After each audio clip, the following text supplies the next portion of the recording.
Mes 6, en el tiempo del Eterno. Mes 8, día 31 del 2025. Juan, el discípulo amado. Juan, como testigo presencial de la vida del ministerio de Cristo Jesús y su muerte en la cruz del Calvario, relata los hechos más relevantes que impactaron su vida, que trastocó su ser y alinearon sus entrañas, en reconocer y creer que Jesús era el Cristo, el Mesías prometido, del cual las Escrituras en el Antiguo Testamento hablaban de él, que vendría al mundo a salvar lo que se había perdido. Juan se preocupó por plasmar en la mente humana, por medio de su relato, que aquel Jesús era el Verbo desde el principio, y que éste era con Dios porque él era Dios, y que siendo Dios lo dejó todo, trono, gloria y honra, por hacerse uno de nosotros, sufrir por nosotros, hasta la muerte, para que tengamos en él la esperanza de la vida eterna. Cosa incomprensible e inigualable, cosa no conocida nunca por el mortal, sucedió en pro del rescate de aquellos que le recibimos, aceptamos y obedecemos. Un grande y maravilloso proceder, que él sin pecado cargó todo el pecado del mortal sin nunca haber pecado, sino que siendo Dios, creador y sustentador de todas las cosas, se humanizó, escondiendo o deponiendo su divinidad para ponerse en nuestra misma situación, para entendernos y comprendernos a lo sumo, para así poder, con su maravilloso ejemplo, enseñarnos cómo vencer del pecado. Su ministerio y puntos focales de encuentro con las masas en las fiestas solemnes destacó Juan como su punto de más atención, pues en ellos podía impactar a muchos con sus palabras, enseñanzas y milagros. Llegando así a la resurrección de Lázaro, un amigo amado de Cristo Jesús, el cual llevaba ya días de muerto, hecho que impactó a muchos y no podían negar que él era el Cristo. Mas siempre, cuando la real verdad brilla y fulgura, la mentira, el mal, es expuesto y no queda pasivo. Así los dirigentes judíos no solo rechazaban a Jesús y sus enseñanzas, sino que buscaban la forma de quitarlo de su camino, tramando su muerte. Mas sin poderlo tocar antes de acabar su obra, llegado el momento de casi culminar su misión, se reunió previo a su sacrificio por toda la humanidad con sus discípulos. Allí les educó, les enseñó la cena del Señor, lo que esto significaba, que ya la Pascua iba a tener otra connotación. No solamente se iba a recordar el salir de Egipto, cuando el pueblo de Israel salió de Egipto, sino que ahora iba a representar también este solemne momento, el momento en que Cristo Jesús, como Cordero, iba a ser crucificado y iba a entregar su cuerpo, su sangre, para el perdón de los pecados de todo aquel que le aceptase y fuese a él con corazón contrito y humillado. Allí ante todos se ciñó para lavarle los pies a todos. Y si él, que era el Maestro, que era el Cristo, lo hacía, cuanto más ellos, entre ellos mismos, debían hacerlo. Pues el ritual de humildad es un emblema de lo que siempre debe caracterizar al ser humano que sigue tras las huellas del Maestro.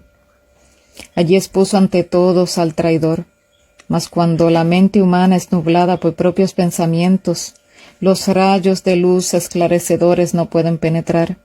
Solo una deposición total a nosotros mismos, en todo, es lo que hace que la verdad fluya en todo su poder y esplendor ante nosotros y en nosotros. Por eso, estos allí absortos en sus propios planes no comprendieron sus palabras. Luego de la cena luchó por prepararlos para los demás inminentes acontecimientos, mas estos no comprendían, porque iba en contra de lo que esperaban. Les llevó, Les dio un sermón profético, muy revelador, antes no oído por ellos. Pero los discípulos entre ellos se decían, ¿qué es esto que nos dice? Elevó el maestro oración ante su Padre por ellos, para que fueran guardados en lo que él con su vida glorificaba a su Padre y lo exaltaba como el único Dios verdadero. Les encargó la custodia a su Padre de todos los suyos, pues siendo igual a él, todo lo de él era suyo y todo lo suyo era de él, y nada era escondido a la vista de ambos.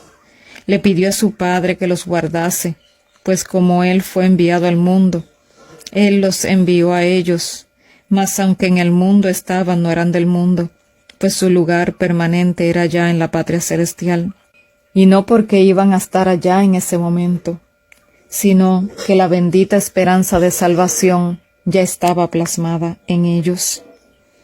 Esta oración monumental encierra un gran sermón digno de ser leído, analizado y comprendido por cada mortal que asevera seguir las huellas del Maestro. Y luego de acabar, fue a un lugar apartado, pero conocido por sus discípulos. Y allí Judas, que conocía también dicho lugar, fue con alguaciles de los principales sacerdotes y fariseos, también una gran compañía, y con linternas, antorchas y armas llegaron. Y al preguntar Jesús a quién buscaban estos, incircuncisos de corazón, respondieron, a Jesús de Nazaret buscamos. Y Jesús les contestó, yo soy. Y estos, al escuchar semejante declaración de aquel que es el dador de la vida, el único que realmente es, retrocedieron y cayeron al suelo. Mas la ceguedad espiritual hace esto, que teniendo la verdad de frente, ésta sea vedada ante los incrédulos. Así preguntando otra vez, y Jesús dejándoles saber que era él, y pidiendo que dejaran en paz a sus discípulos, se lanzaron sobre él para prenderle. Y Pedro, impulsivo, sacó su espada y cortó la oreja derecha de Malco, un siervo del sumo sacerdote. Jesús reprendió a Pedro y le indicó que ese camino fue el que él vino a recorrer. Así ataron a Jesús y le llevaron. Así pasó de uno a otro para, según, tener un juicio justo ante los ojos de todo el pueblo, cuando todo era una treta maligna, hasta llegar a Pilato, y éste azotándolo y queriéndole liberar, pues hasta los paganos podían ver que era inocente, menos el Sanedrín y fariseos que se apoyaban entre sí. Estos comenzaron a presionar a Pilato, como todo poseído del demonio sabe hacer, para que lo enjuiciasen y le hicieran colgar de una cruz. Y allí colgado en la cruz, vio cómo sorteaban su túnica, como fue dicho antes que iba a suceder, con una inscripción encima de su cabeza pegado al madero que decía Jesús, Rey de los Judíos, cosa que no gustó al clero de aquel entonces, pero por orden romana se hizo. Allí encargó a Juan, el discípulo amado, le encargó allí a su madre, María, y a María le indicó que tomara a Juan, el discípulo amado, como su hijo.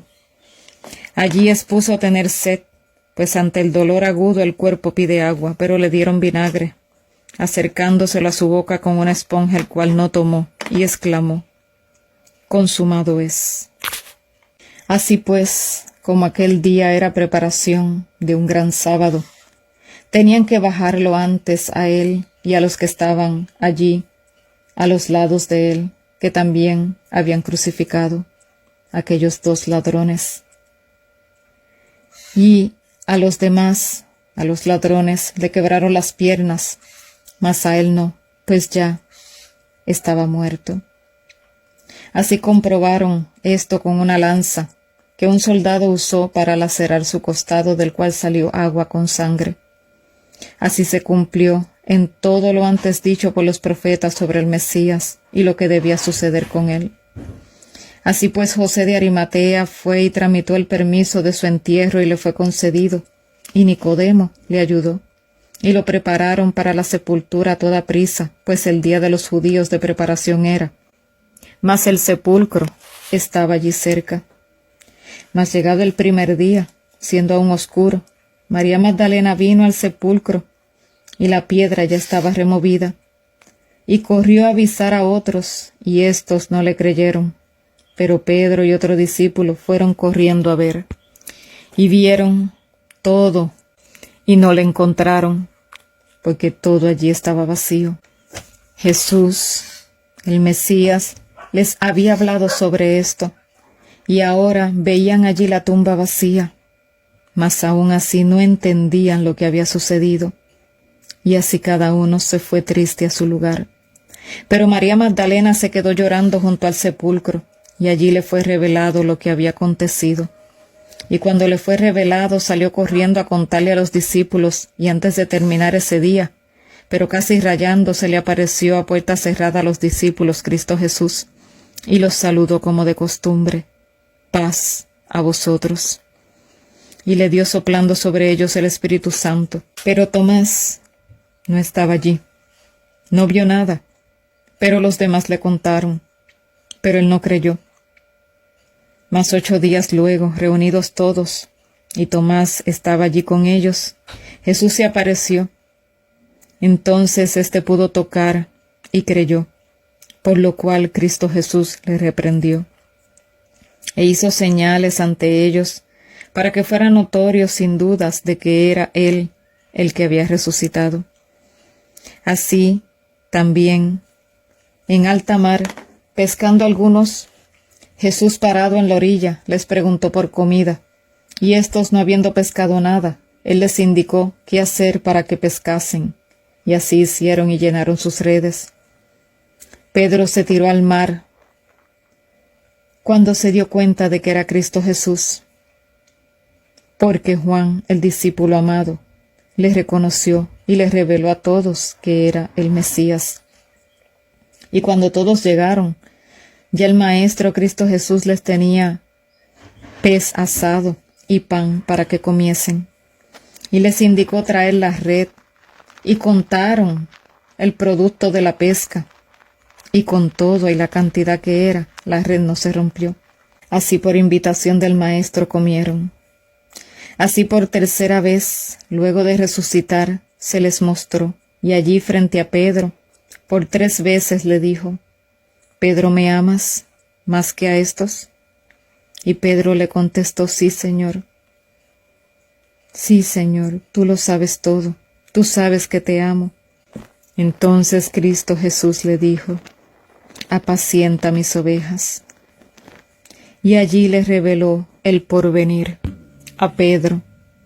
Y Pedro, queriendo preguntar algo sobre Juan, mas no atreviéndose, mandó a Juan a preguntar, y recibió respuesta, dejándole saber que Juan viviría hasta llegada su muerte natural, y no por muerte de mártir.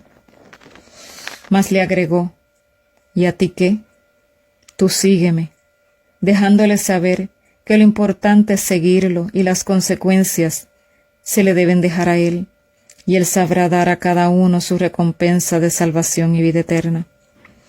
Así Juan dio testimonio de estas cosas y muchas otras que presenció, que no escribió, por no haber libros que lo soportaran de tantas maravillas que presenciaron, mas lo realmente útil para salvación, aquí quedó plasmado en este libro de Juan, para que todo aquel que crea en Cristo Jesús no se pierda, mas tenga vida eterna. Mientras aún hay tiempo, escudriñemos este libro de Juan y aprendamos a valorar el maravilloso plan de salvación que tenemos cada uno de nosotros disponible ante nosotros. Maravilloso amor, maravillosa verdad, maravillosa justicia. En Cristo Jesús, Señor nuestro. A Él sea la honra.